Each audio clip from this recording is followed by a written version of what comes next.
So I started getting sorted with QuickBooks and so on, which has actually meant I'm being a bit delayed. So a couple of the invoices from my side are getting delayed, but that's going to not happen as the year goes on, because then I'll be up to date with QuickBooks. And in theory, that'll be smoother and all of that. And then a couple of them have just not been paid, and I feel a little bit like I'm on the back foot because I sent them out late. And then somebody else asked me for another event, and I was like, oh, I'm really not sure if I can do a second event when you haven't paid me for the first one. So I sent some automated reminders that didn't go anywhere. So then I had to actually talk to actual real people. That much harder, especially by email, and I don't know, all of that mindset thing is quite a challenge. But I'm getting better. But yeah, so what's the challenge, do you think, in terms of mindset? Why is it difficult to talk about that for you? I think I feel a bit on. I think I feel I don't have so much leverage because the event has already gone. So I feel I have less leverage, whereas when you're delivering pay me first and then I'll do it, I find that much more comfortable because it's kind of easy to be more straightforward. So it's partly that, partly that these invoices were sent out late. That won't happen in future. And I think there's something else about, I find it frustrating, and then it's difficult to ask for things when you're annoyed without sounding annoyed. Okay, sure. So I think, but you don't want to sound annoyed, do you? You want to sound professional and late and all of that. Okay, so let's talk specifics then. It might be easier to do that, to talk about the one that you're, so is there one that's still unpaid? There is one, but I actually did, after I sent you this email, I actually then was like, I just have to do this. So I did contact them. And the first email I sent, I tried really hard to be positive, and I still think when I reread it, it was a bit starchy. So then I sent another email saying, oh, sorry, that was such a formal email.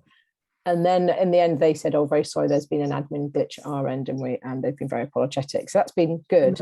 But nonetheless, if they hadn't been positive and apologetic, I think that would have been quite difficult to pursue.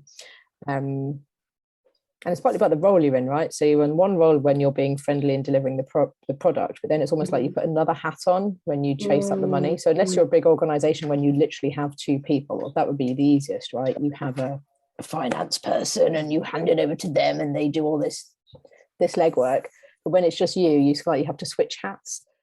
Something you said earlier was you have less leverage because you've delivered the thing already. And I totally understand that, because you've done it already. When you ask for money up front, it's like, well, if you don't pay me, I won't do the thing. That's what you mean, isn't it? When you say about leverage. Yeah, and I find it easier to send that message politely in a friendly way. I've got a form of words that seems to feel comfortable when you're like, oh, just let me know when the funds are transferred. And, that feels easier. I just think the language around, why haven't you sent me my money? It's harder, and I think I might feel a bit disempowered because I've already given the thing, so I feel my position is less powerful. Okay, so let's think of it from a customer perspective then. So if you'd ordered something, let's say you'd ordered a veg box from the local greengrocer and they delivered it and you'd eaten it. You'd eaten all the stuff inside, and now they're chasing you for payment. You haven't paid for it yet. Do you think they have more or less right to ask you for money now that you've eaten that cauliflower and those potatoes?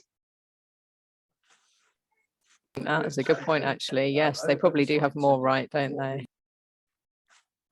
I would say so. And I get what you're saying. I know why it feels that way, that it's difficult to ask for something after you've delivered it. But they've eaten the cauliflower. They've had those potatoes. They had a really nice shepherd's pie with it all mashed on top. And you haven't been paid. So this means that actually you're in a better position to say, just check, and it might help you to draft some sentences that you can just copy paste sometimes, almost as if you are the accounts department. This is what we do when someone hasn't paid yet. We send them this sentence followed by this email, and you can still be friendly, just checking to see, you can say something like, sorry if this has already been paid, or if our emails have crossed over, but can you confirm the date this will be paid? So tell me the day it's going to be paid. Is it today or tomorrow? Just need to know.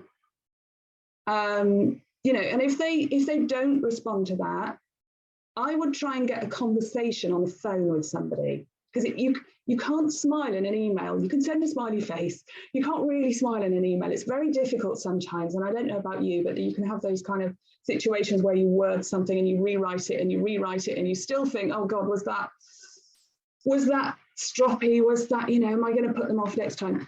You're never going, if they're late in paying, you're never going to put them off booking you again, because they know they're in the wrong. They know it's not you. They know they have to pay for something they've ordered, just like you have to pay for the cauliflower you ordered. You're not going to put them off. You could do one of two things. One is have some really standard language that you use in those emails as though you're the accounting department of your own business. Or send the invoice before you do the training and say it's your own policy that you get paid first before the training happens.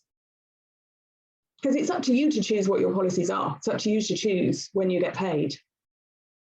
Those are all really good points. I hadn't thought about any of that. I was also wondering, I'm just starting to work with the VA. I could, in theory, write the email and ask her to send the ones that are from the accounting department. Do that, yes. Yeah. Because then you build some distance between you, don't you? Between your coaching services and nuts and bolts payment stuff. Really helpful, actually. I've made a few notes. I've just jotted down, you said, sorry if this hasn't been paid already, and then just let me know the date the payment will be made. That's really helpful. I would do that. I would try and draft something around that, like a bit like that. And then I think you're right. I think a million emails isn't very productive, is it? So maybe the next step being phone call is probably the better way.